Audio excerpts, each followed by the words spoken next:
Bueno, comienzo la grabación, así comparto ya la clase. No grabo.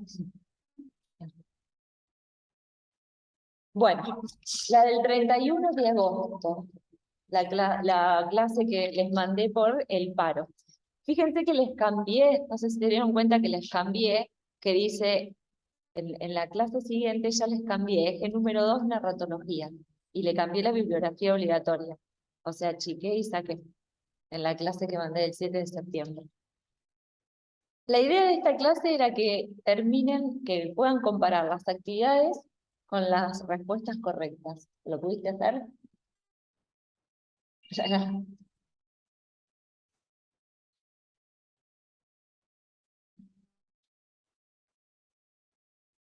¿Te ahogaste? No, voy a tomar porque Ah, era una pastilla. Ah, no, pensé digo, que tenía el alfajor en la boca.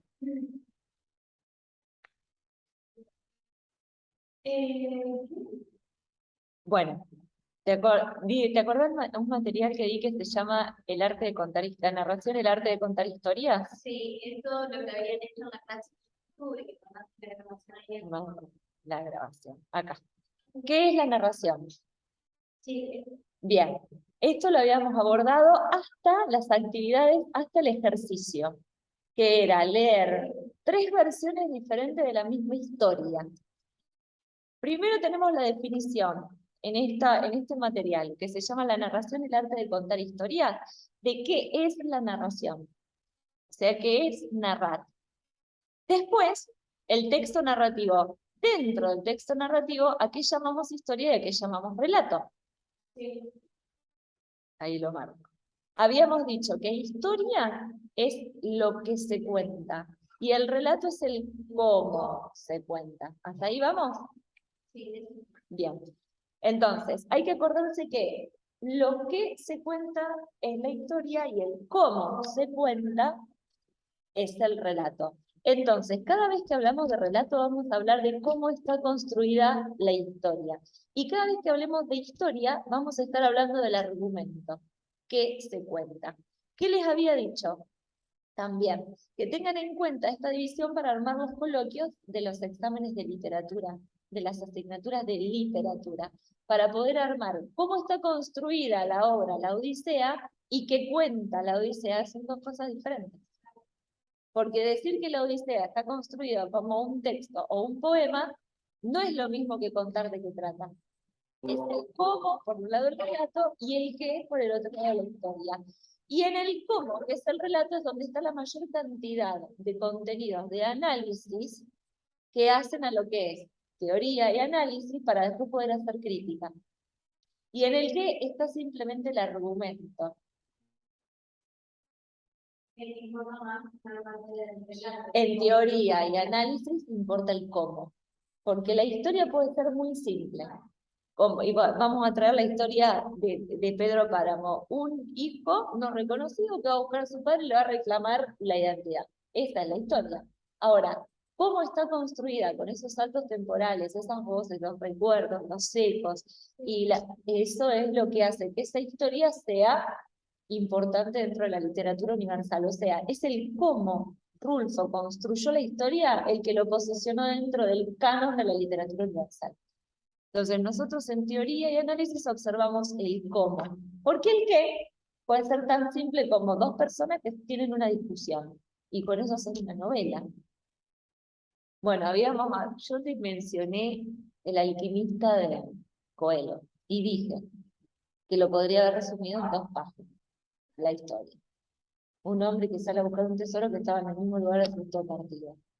Y sin embargo, y alarga a través de descripciones y de anécdotas secundarias la historia y la convierte en una novela. Pero la historia en sí se podría haber contado en 2 páginas. El relato es sumamente extenso. Sí.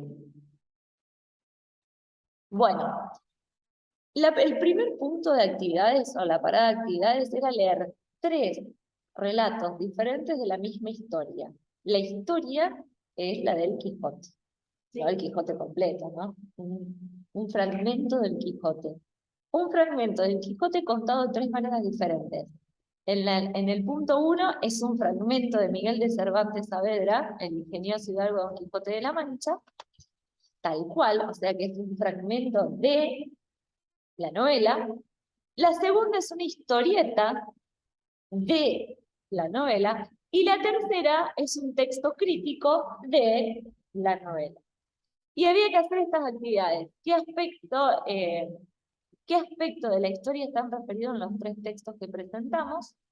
Si el rito para llegar a ser caballero, la causa de la locura del Quijote, o los libros de caballería que leía. ¿Qué tipo de textos son? El 3 es un ensayo. El 1 es el fragmento de una novela, tal cual.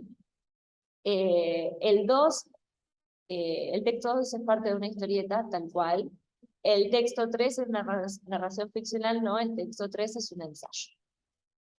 Después, ¿con qué fuente se relaciona cada texto? El texto 3 glosa citas de la novela y las interpreta críticamente, eso es correcto. El texto 2 toma como relato fuente a la novela y lo humorístico se basa en la parodia, eso es correcto. El texto 1 es un fragmento de una novela de caballería donde se parodia la figura heroica del caballero andante, no, es la novela. ¿Cuáles son las características del relato en el texto 1? ¿El narrador está en primera persona? No, claramente. Dice, es pues de saber que este sobredicho hidalgo, los ratos que estaba de ocio, que eran los menos del año, se daban leer libros de caballería, no está en primera persona, está en tercera persona. Eso tiene que ver con el nivel del relato, cómo se cuenta. Se incluye, perdón, el texto 1, ¿se incluyen citas de otros textos? Sí, aparece una cita. Fíjate que la podemos reconocer porque está entre comillas. Acá, la razón de la sin razón que a mi razón se hace de tal manera que mi razón enflaquece. Hay una cita. ¿Hay referencia a otros autores? Sí, se menciona a un autor de caballería, ficcional también, Feliciano da Silva. Y la narración es ficcional, sí. Bueno, ¿cuáles son las características del relato del texto 2? Los dibujos en las viñetas corresponden estrictamente a lo relatado debajo de ellas. Si se parodia el lenguaje, especialmente el español antiguo, no. Lo que más se destaca en la figura del Quijote son sus manos largas y holgadas, es cierto. Y la parte textual subraya la idea de que la lectura de textos no siempre es mala, que no, es al revés. Bien, eran actividades de observar cómo está construido, cómo, no la historia, sino el cómo del relato. ¿Y cuáles son las características del texto 3? El narrador es un crítico literario, en este caso es crítico y escritor de literatura, Miguel de Unamuno. ¿Ya vieron literatura española ustedes? Sí. Bueno, Miguel de Unamuno escribe, o es el de la idea del esperpento dentro de la literatura española, Niebla. Su novela Niebla es un clásico de la literatura española. Unamuno. ¿Presenta la ociosidad como un disvalor? No, y a partir de las citas de la novela interpreta y comenta, aseverando una tesis, sí, y es un crítico literario. Bien, eso eran actividades de observar el cómo estaba abordada la misma historia. Después, pasamos a la narración convive con otros componentes. Narración y descripción. Bueno, ¿pudiste abordar todo esto? Perfecto. Narración y comentario. Que acá no se copie, va, un montón de cosas y Claro. Y entonces vuelvo a la clase. A compartir. Sí, pero es re importante. Sí, justo ahora estamos empezando a la gramática. Es re importante y ahora lo vamos. Perfecto. Es muy importante. Bueno, la clase pedía narración y descripción. Explica sus diferencias según la lectura. ¿Qué diferencias encontraste? Y la narración se dedica a las palabras que como conocimiento, aunque era puro se destaca aspectos temporales y dramáticos. En cambio, la descripción se dedica más a los objetos y a los personajes. Muy bien. Porque el lector se idea de los tiempo. Perfecto. Pone directamente en el enfoque y bien. Está perfecto. ¿Alguna duda sobre eso? Porque son tres conceptos importantísimos para hacer el análisis de un cuento o de una novela. La narración tiene que ver con contar, que lo vamos a pasar a verbos. La descripción tiene que ver con dar detalle. Y el comentario tiene que ver con intervenir y opinar.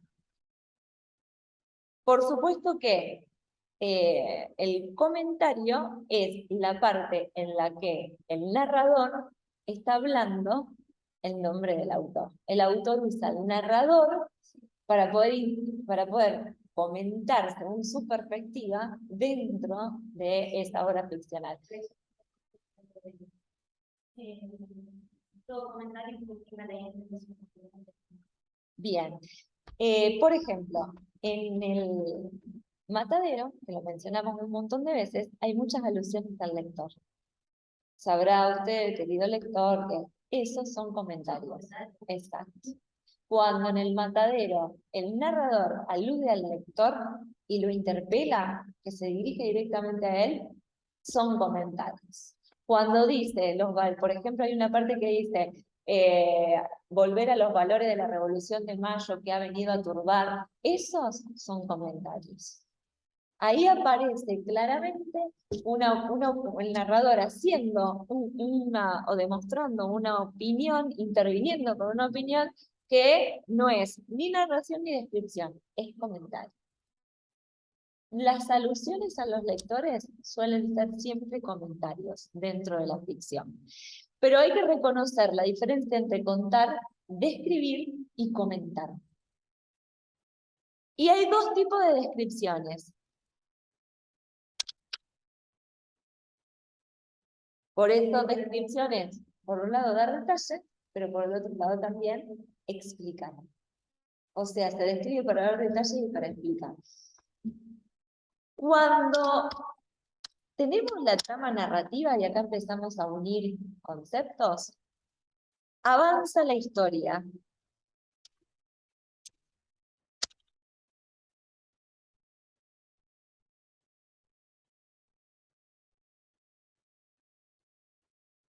Cuando utilizamos la trama descriptiva, la historia se pausa. El comentario, y el comentario, ¿viste qué dice? ¿Qué dice el comentario? ¿No dice algo de grado 0, tiempo 0? Bien, el comentario es el presente mismo. Llamado grado. La trama narrativa se asocia con hacer avanzar la historia. Es decir, que cada vez que yo recurro a la trama narrativa, la historia va a avanzar. Los núcleos narrativos más importantes van a suceder, los personajes van a realizar acciones. Pero yo freno esas acciones recurriendo a la descripción. Entonces, los textos que tienen más trama descriptiva son mucho más lentos que los textos que tienen predominantemente trama narrativa. ¿Son narrativos y son ficcionales? Sí, pero el recurso del cómo, cuánto quiero que dure la historia, depende de la cantidad de trama descriptiva que yo le ponga.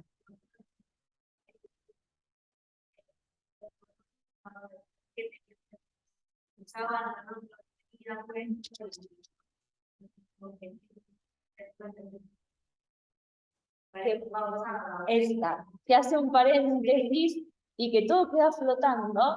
El personaje venía corriendo, y estuvo una descripción de cómo era la calle, y el personaje queda flotando, que corre, y queda corriendo. Y tal vez la descripción dura 2 páginas y vuelve a correr el personaje.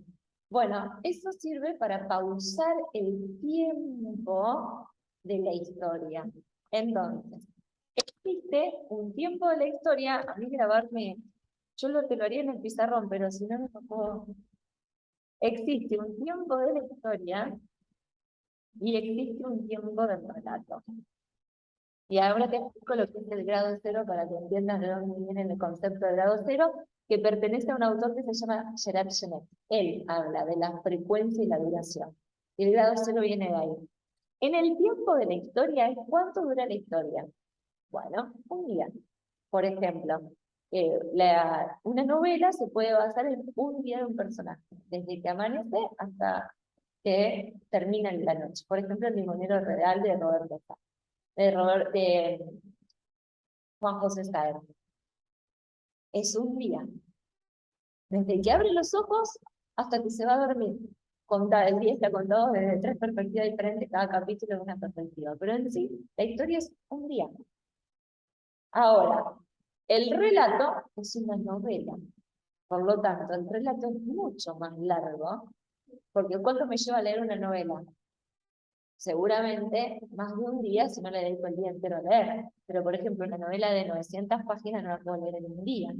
Pero tranquilamente 900 páginas pueden ser un día del personaje. Entonces, el tiempo de la historia es cuánto dura la historia desde que empieza hasta que termina, el que se cuenta. ¿Leíste el coronel no tiene quien lo escriba? De García Márquez. Bueno, empieza en octubre, claramente, identifica los meses, es sumamente tradicional y cronológico. Es la novela, muy cortita, 90 páginas. Pero es sumamente cronológico, un ejemplo patente de lo que es trabajar el tiempo cronológico. El coronel no tiene quien le escriba, es genial. Gabriel García Márquez. Es la historia de un coronel retirado de la guerra que espera una carta. Y espera. Y remite mucho a la idea de la quijotización de Sancho y la sanchificación del Quijote, el idealismo y la realidad, él y su esposa. Remite mucho a la idea de lo que es la idealización y la perspectiva idealista y la perspectiva realista, y cómo se transforman en un momento. Pero se llama El coronel no tiene quien la escriba. La historia empieza en octubre, y transcurre octubre, noviembre, diciembre. O sea que la historia dura 3 meses. Termina en un momento de diciembre. Remite hacia atrás, hacia el pasado, o sea que hay recuerdos en el tiempo, pero se mueve de manera cronológica, van pasando los días. La historia entonces, yo voy a decir, bueno, el tiempo de la historia, ¿cuánto es? Son 3 meses. Exacto. Ahora, el tiempo del relato.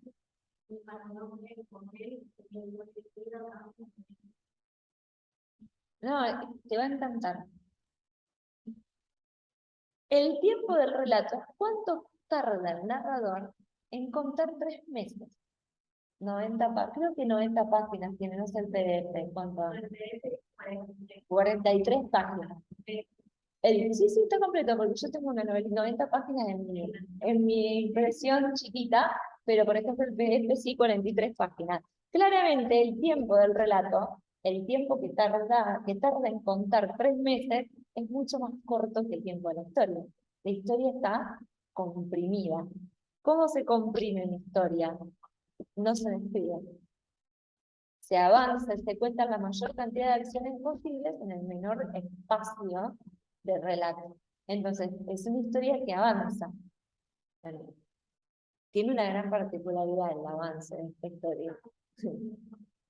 Tiene una gran particularidad que tiene que ver con lo que hace la narrativa, tan genial la narrativa de Gabriel García Márquez, ¿no?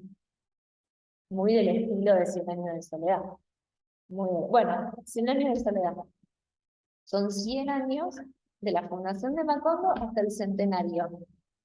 Si tuviera que contar los 100 años con todos los detalles, la novela tendría tomos y tomos. Por lo tanto, el relato está mucho más comprimido que la historia. Entonces, hay un tiempo de la historia y hay un tiempo del relato. Y esos tiempos se relacionan. Esa relación entre tiempos se llama frecuencia. que es lo que vamos a ver que está en el material de la clase. Y se grafica según fórmulas matemáticas, que se abrevian así. Tiempo de la historia. Bueno, tiempo de la historia. Signo matemático. Mayor el tiempo del relato. Esa es una relación. Una de las relaciones. Entonces, tenés el tiempo de la historia, o sea que la historia, por ejemplo, el tiempo de la historia son 100 años. Y el relato no tardas un año en leerlo. Entonces, el tiempo de la historia es mucho mayor al tiempo en el que está contada esta historia. Así se grafica esa relación. Pero podés tener un tiempo de la historia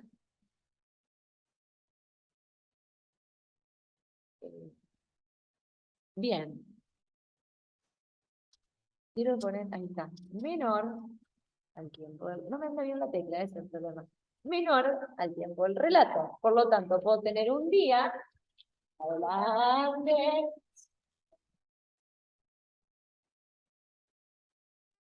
estoy grabando, así que lo vas a poder ver.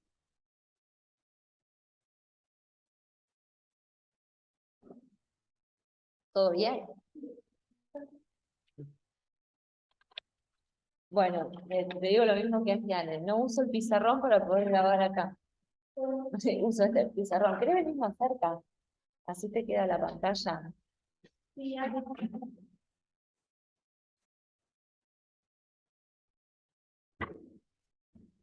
Ahí le puse pausa.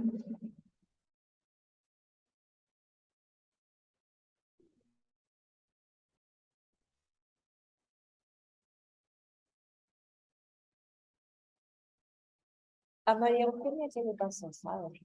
¿Cómo viene su estado de...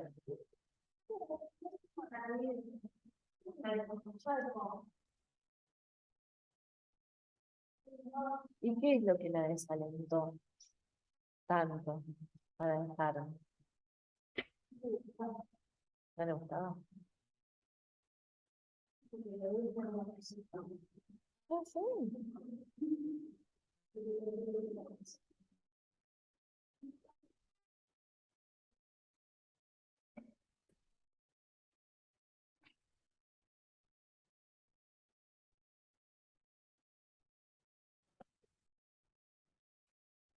Bueno, mientras vos abrís, yo pongo play y seguimos.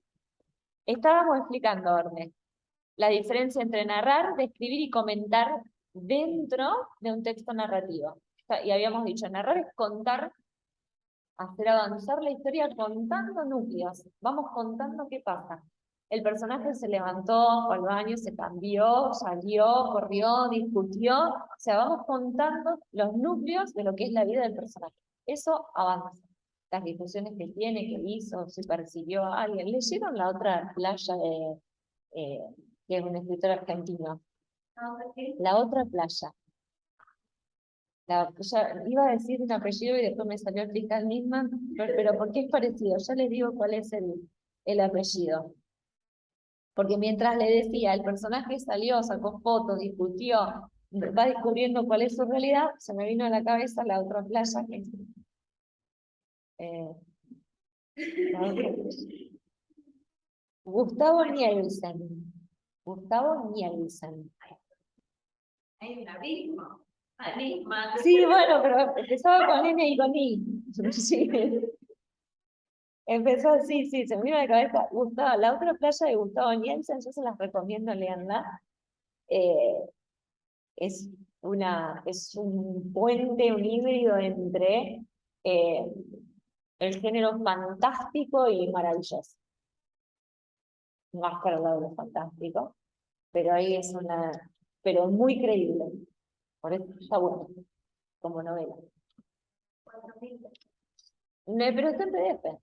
Sí, no, me abrió el Cúspide. Ah, si no te la presto porque la tengo comprada, yo la tengo en mi biblioteca, la otra playa de Gustavo Nielsen. Bueno, pero ahí justo se me vinieron a la cabeza las dos dimensiones.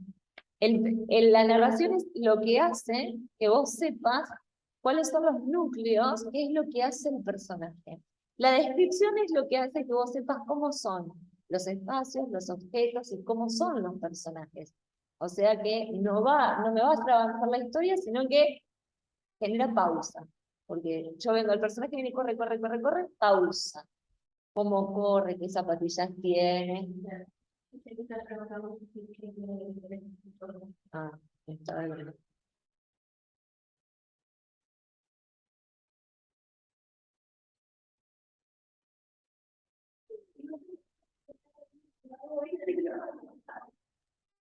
Oh, eso.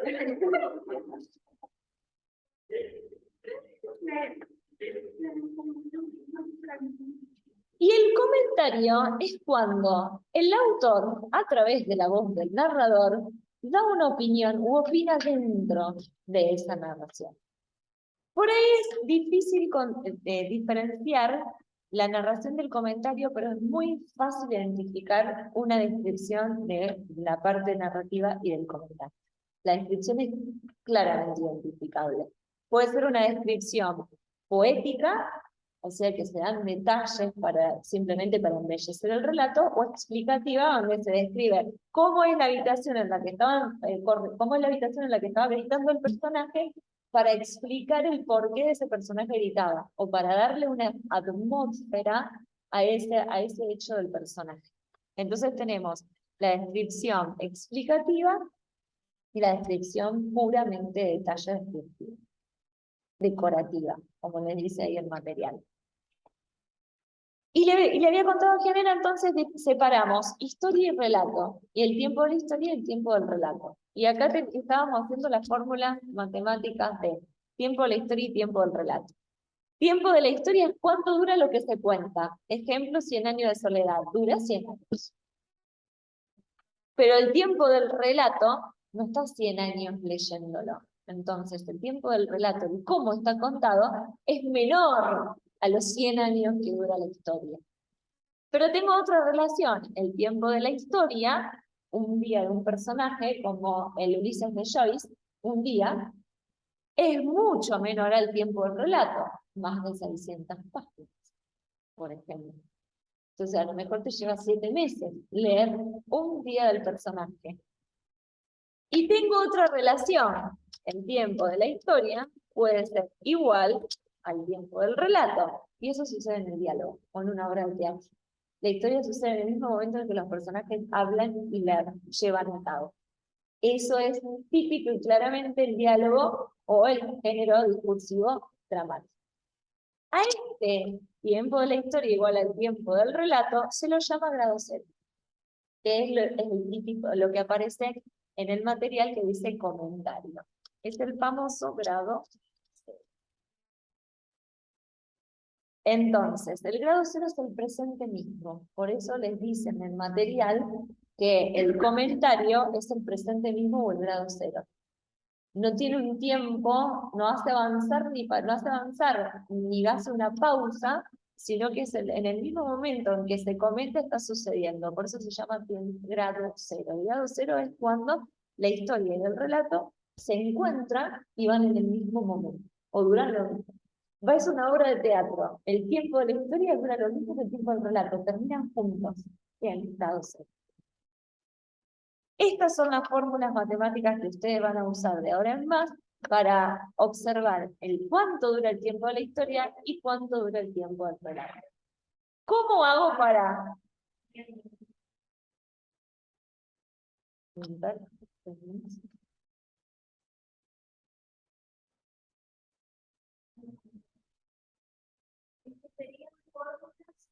Fórmulas para representar el tiempo del relato y el tiempo de la historia.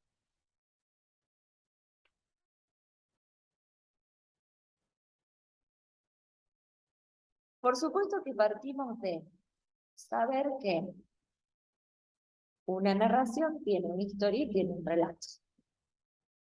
Que nosotros nos vamos a enfocar en el relato, mucho más que en la historia. Ahí se me abrió.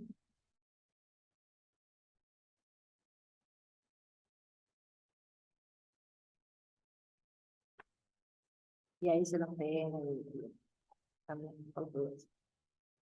¿Cómo hago para pasar, para que el tiempo del relato sea menor al tiempo de la historia? Sí, sí, sí, sí. ¿Cómo hago para dar vuelta? Si yo tengo esta fórmula, el tiempo de la historia es menor al tiempo del relato. ¿Yo cómo hago para transformarlo en esta fórmula? Que la historia sea mayor al relato. ¿Qué es lo que tengo que hacer? Para el tiempo de la historia, mayor al tiempo del relato. Yo tengo yo tengo una, exacto. ¿Cómo hago para invertir la fórmula matemática?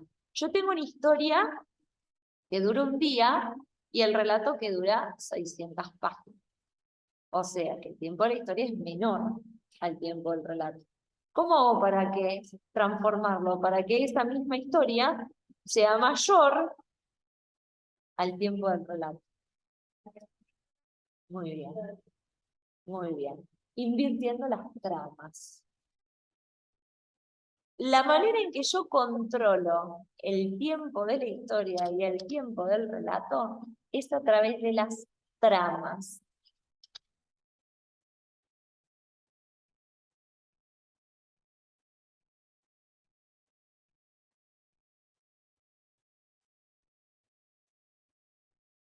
Las tramas textuales sirven para controlar las relaciones temporales.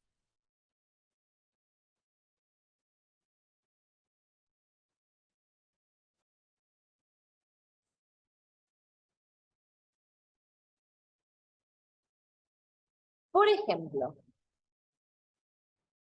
la trama narrativa me va a generar una historia más larga o un relato más largo. La trama narrativa.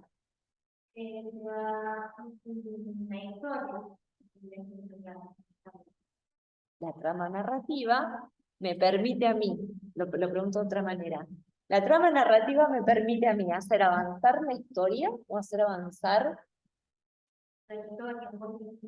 o el relato, exacto. La trama narrativa me permite a mí hacer avanzar la historia. La historia va a ir mucho más rápido que el relato. Y la trama descriptiva, muy bien.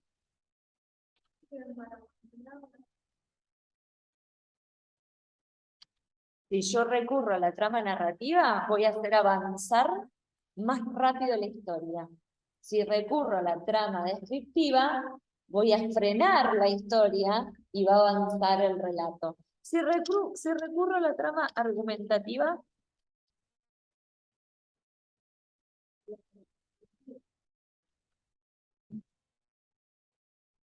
la trama argumentativa es la que yo uso para opinar.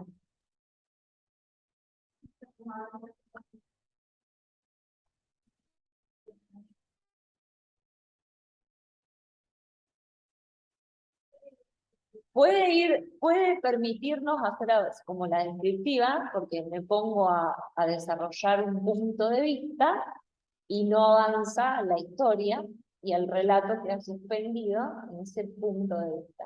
Pero si aparece un punto de vista, una intervención o una opinión, lo que me permite hacer es poner un comentario. La trama argumentativa me permite comentar. Y ese comentario termina en un grado cero.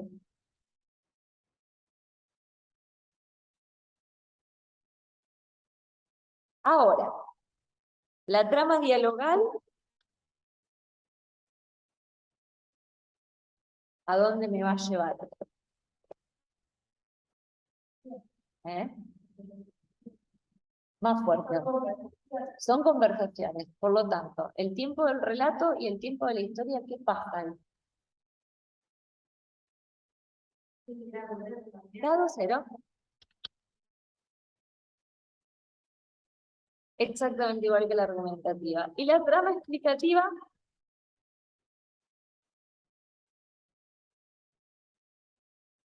hacen avanzar, una trama explicativa hará avanzar la historia ¿O detendrá la historia? Muy bien. Es exactamente igual que lo descriptivo. Detiene, es la descripción explicativa. Detiene la historia. Detiene la historia.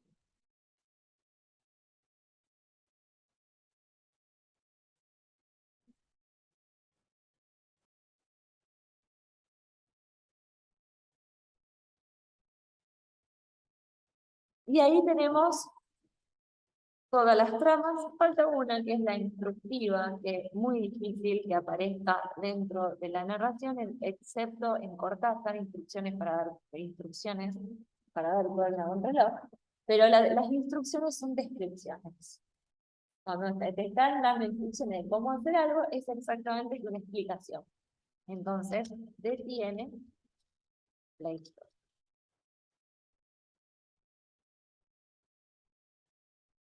Ustedes ya saben ahora que existe una historia y un relato, que se cuente y cómo se cuente, y que cada uno tiene sus tiempos. Y que esos tiempos se relacionan entre sí y se grafican a través de fórmulas matemáticas. Mayor, menor e igual.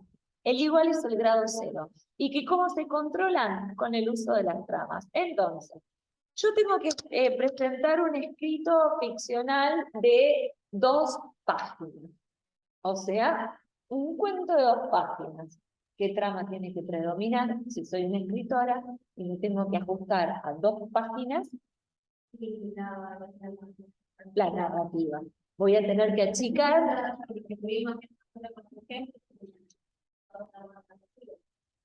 Exacto, ¿sí? Tienen que contar la mayor cantidad de hechos posibles en el menor espacio.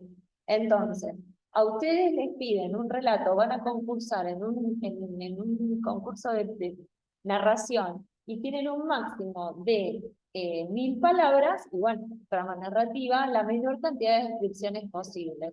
Ahora, concurso de novela, la mayor cantidad de núcleos problemáticos y la mayor cantidad de descripciones posibles. Porque tengo mucho más relato que completar. Borges no escribe novelas. Por ejemplo, un detalle de uno de los escritores argentinos más reconocidos, escribe cuentos, porque Borges sostenía que las descripciones, terminaban enredando el problema y lo más importante del hecho, que era la acción y el avance. Se trabaja muchísimo con la narración. Y aparte él hace un trabajo del lenguaje muy específico, que es ser lo más concreto posible. Cuando el lenguaje español tiene muchísimas connotaciones, él hace que esa estructura española del español sea lo más concreto posible. Trabaja muchísimo las relaciones. Para él, para el análisis de Borges es muy importante trabajar las relaciones del tiempo de la historia y del tiempo del relato. Sobre todo, sosteniendo que él defiende no escribir novelas. Bien, presentado así, ¿les resulta complejo o se entendió? Estos son lo que se llama para Gerard Genet las relaciones de frecuencia dentro de duración, perdón. Duración, no, perdón, es duración, ¿verdad?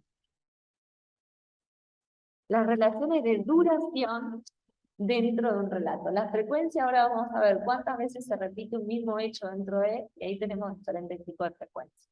Pero si hasta acá está entendido, entendimos perfectamente lo que es la duración. Gerard Genet.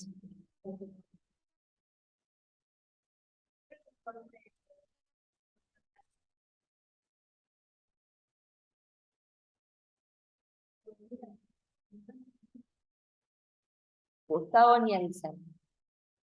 La otra playa. Sí, creo que lo Gerard Genet es así, pero no sé si se escribe así. Yo soy malísima para recordar. Lo que Internet me pueda resolver, yo no lo recuerdo. Genet. Genete. No, pero igual yo lo tengo a Gerard Genet, lo tengo yo descargado. Bueno, hasta acá está. Entonces, vuelvo a compartir el PDF. La narración, el arte de contar historias. Narración y descripción van de la mano siempre. No existe la posibilidad de escribir puramente ni narrar puramente. Pero sí establecen relaciones de tiempo. Nosotros, vuelvo a repetir, vamos a observar el relato. ¿Qué vamos a observar? El tipo de narrador, el tipo de personaje, los tiempos, los usos verbales. Y nos vamos a ir de la mano de lengua. Así que viene muy bien que ustedes en lengua lo estén viendo porque hay que aplicarlo acá. No va el pretérito perfecto en cualquier lado. No va el pretérito imperfecto en cualquier lado.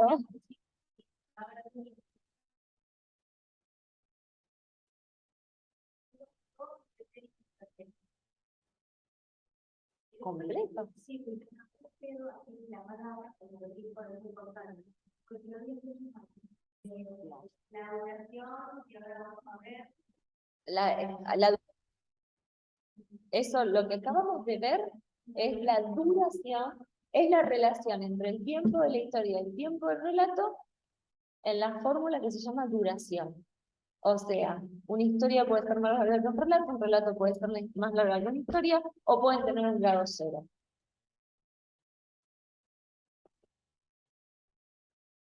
Ahora vamos a ver el uso de los tiempos verbales en la narración.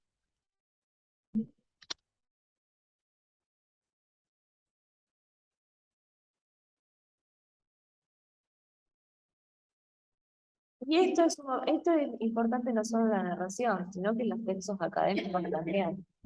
Porque el texto académico se construye con dos tramas principales, la argumentativa y la expositiva explicativa. No usan los mismos tiempos verbales que la ficción. El tiempo verbal del texto académico es el presente, pero, pero desde una perspectiva impersonal. Por ejemplo, se dice, se investiga. Esa es la perspectiva impersonal, está en presente. Ese es el tiempo de los textos académicos. Ahora vamos, el uso de los tiempos verbales en la narración ficcional. Bueno, primero volvamos al verbo. Clase de palabra que designa acción, esencia o estado. El verbo designa tres cuestiones. Acción, Juan corre. Esencia, Juan es. Eso no es una acción. Es una esencia. Pero es un verbo, Juan. Es un verbo, exacto. El verbo ser o estar son los dos verbos más importantes y los dos que funcionan como auxiliares, por ejemplo en el inglés. El inglés tiene dos auxiliares. Son el verbo ser y estar del español. El verbo ser y estar son los dos verbos más importantes dentro de todas las gramáticas y designan esencia y estado. Juan es una esencia. Juan es bueno. No está realizando la acción de ser bueno. Entonces, decir que el verbo es una acción es un error. Decir que el verbo es todo lo que el sujeto hace es un error. Porque no hace la... Esto también la rama. Vos analizás oraciones, el núcleo viene ser o estar. Exacto. Solamente la acción. No, porque... Bueno, lo que pasa es que no hay que decir que el núcleo, el predicado es la acción, que lleva a cabo el sujeto. No, es la acción, la esencia o el estado. Entonces, es esencia. Que viene, y ese es la conjugación en tercera persona del verbo ser. Ser. Estamos hablando del verbo ser. Es la esencia pura, el ser mismo, en filosofía, por ejemplo. El ser, el sujeto porque es. Estado. Es sujeto porque es. Y lo vimos en lingüística. Existimos porque podemos decir yo soy. Pero eso es lo que nos da la esencia. Estado. Juan está enfermo. Juan no realiza la acción de estar enfermo. Está enfermo, pero no es parte de su esencia. Es un estado circunstancial que va a cambiar cuando se sane. Entonces, el verbo designa acción, Juan corre, estado, Juan está enfermo, y esencia, Juan es bueno.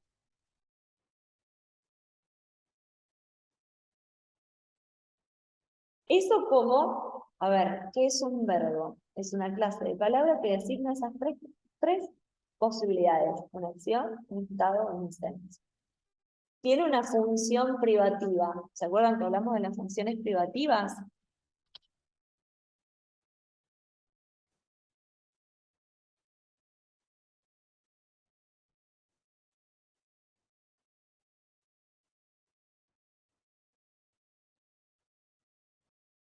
Semánticamente, sintácticamente tiene una función privativa, ser núcleo del predicado verbal.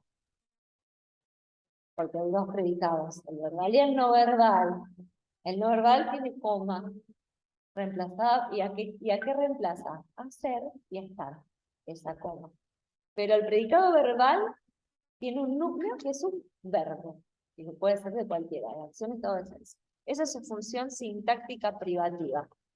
Por lo tanto, en una narración ficcional el verbo me puede marcar un estado, me puede marcar una acción, o me puede marcar la esencia del personaje. Y si me marca la esencia del personaje y no me marca una acción, la historia no está avanzando. Entonces, no necesariamente que haya un verbo va a significar que la historia avanza. Puede estar detenida en el tiempo mientras el narrador me cuenta la esencia de todo el personaje. Juan, que es el que está corriendo, queda corriendo, suspendido en el tiempo, mientras tengo páginas y páginas de la esencia de Juan. Cómo es bueno con quién es bueno. Todo lo que entra dentro de la descripción. Entonces, ¿se pueden utilizar verbos para describir? Sí, se utilizan verbos para describir. Que existe un verbo no significa que exista una acción. Puede existir una descripción, porque estoy hablando del estado o de la esencia del personaje. Morfológicamente, el verbo tiene no género y número como el sustantivo, sino que tiene accidentes. Dentro de los accidentes tenemos personas. Yo, tú, él, nosotros, vosotros y ellos. Esas son las personas, no hay otras. Número. Yo, tú, él, primera, segunda y tercera del singular. Nosotros, vosotros y ellos, primera, segunda y tercera del plural. Cuarta, quinta y sexta. Primera, segunda y tercera son yo, tú, él, las personas del singular. Nosotros, vosotros y ellos, las personas del plural. Ahí tenemos dos accidentes que van siempre de la mano. Persona y número. Otro accidente es el modo. Nosotros en español podemos conjugar en tres modos diferentes, según la intención que tengamos. Me lo dicen ustedes. Modos verbales. ¿Lo recuerdan? El indicativo, por ejemplo. Modo indicativo.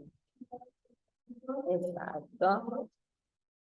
Modo subjuntivo.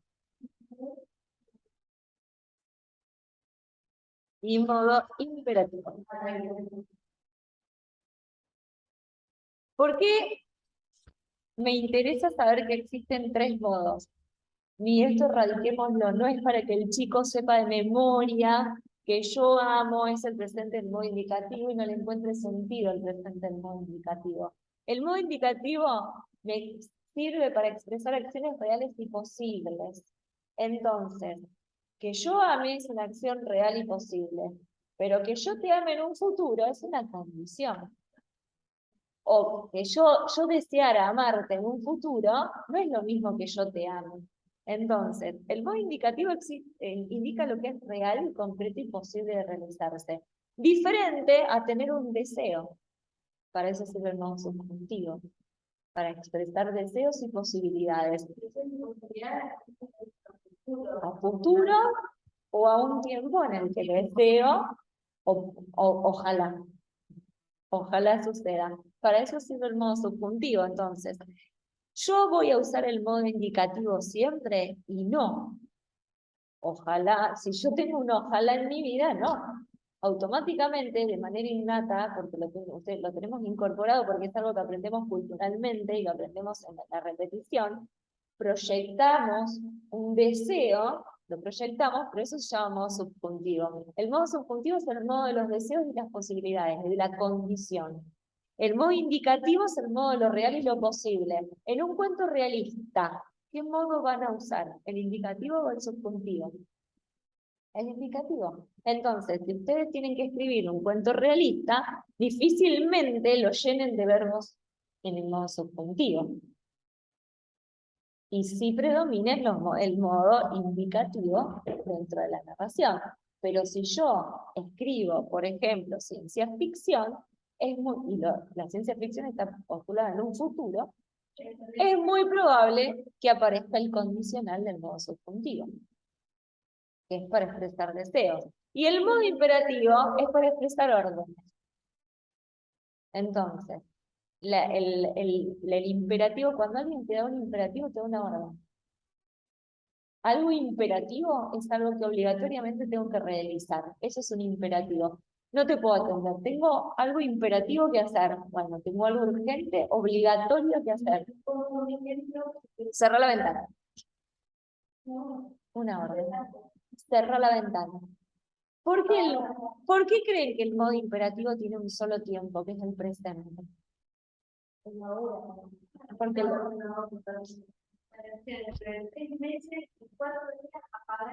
no, ni puedo decir que ayer cierres la ventana. Entonces, el modo imperativo es el que da orden y tiene un solo tiempo, que es el presente. El modo indicativo y el modo subjuntivo, en cambio, el modo indicativo tiene 5 tiempos. No. Vamos, te desilusioné. No. Tiene 5 tiempos y el modo subjuntivo tiene 3. El modo indicativo. 5 tiempos. Simple y sus correlativos compuestos. A ver, van a escuchar que digan, tiene 5 tiempos simples y 5 tiempos compuestos. No son, en realidad, 5 simples y 5 compuestos. Son 5 tiempos de manera simple y de manera compuesta. ¿Verdad? Cada tiempo simple tiene su compuesto. Si lo tengo que graficar en mi cabeza, el presente tiene su compuesto, el pretérito imperfecto tiene su compuesto, el simple y el compuesto. El simple es el verbo con la persona y el compuesto es haber más participio. Ahora yo se los digo. 5 tiempos simples y 5 compuestos. El modo subjuntivo tiene 3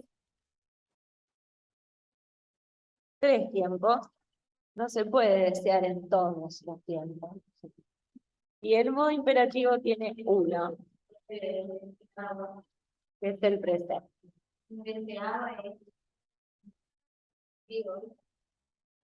Yo deseaba un helado. Eso igual, eso no es un deseo, es una realidad, que yo deseaba un helado y no me lo puedo comer. No, es muy indicativo. Ahora vamos.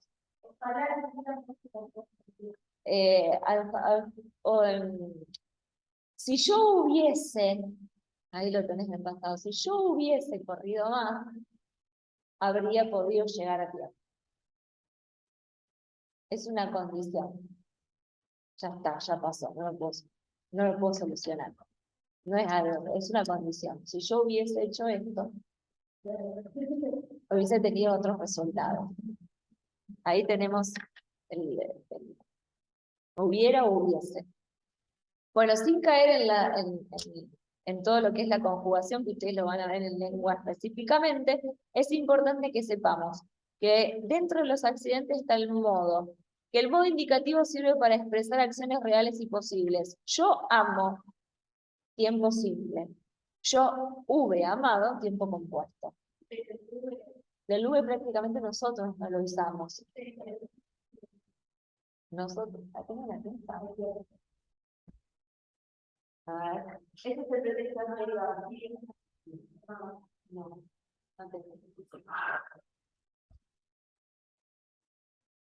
se los grafico acá.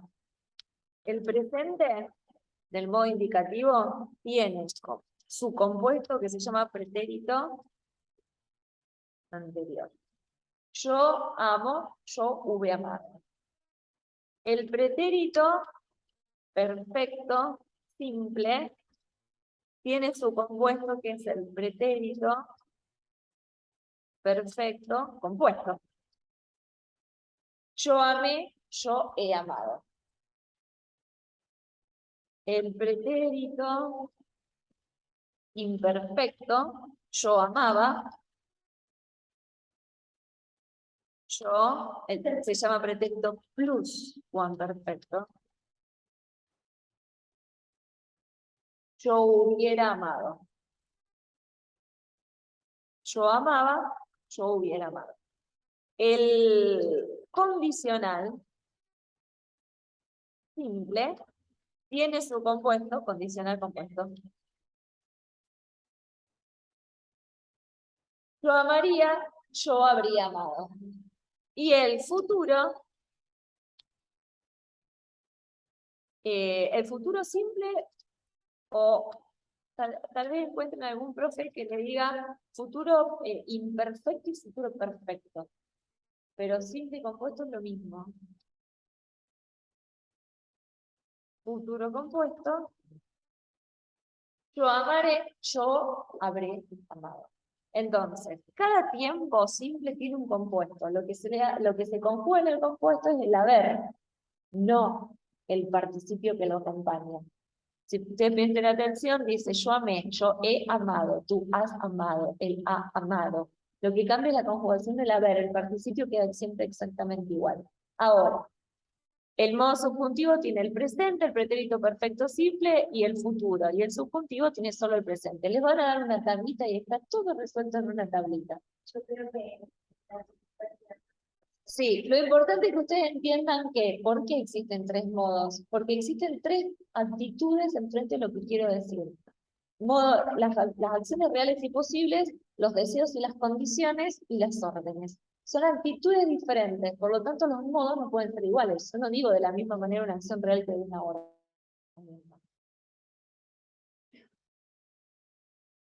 El uso de los tiempos en la narración, entonces. El pretérito perfecto es el que se usa para hacer avanzar la acción. Juan llegó temprano a la casa, tomó la taza, preparó el café, le puso el azúcar, le sirvió a su esposa. Narra, avanza.